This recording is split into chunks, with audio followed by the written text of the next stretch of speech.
naronse indoto numva ijwi ngo Abeli, kuko ijwi ry'Imana rikunda kumpamagara kenshi ngo Abeli ngwino nkwereke.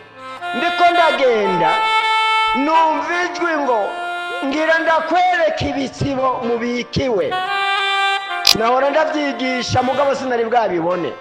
Hanyuma ngo raba nditegereza mbona biriko birururuka, ibitsibo vyururuka, ariko sinabwiwe ngo gwawe niki.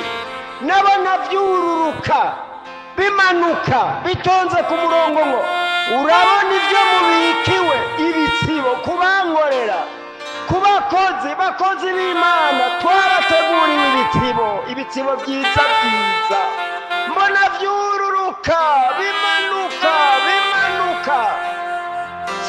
Siniyumviye ati gwanje nikiye, kuko nari namaze kumva ngo ngira ndakwereka ibitsibo mubikiwe. Yesu nashimwe. Turabikiwe shengera ibitsibo tuzohabwa mw'ijuru.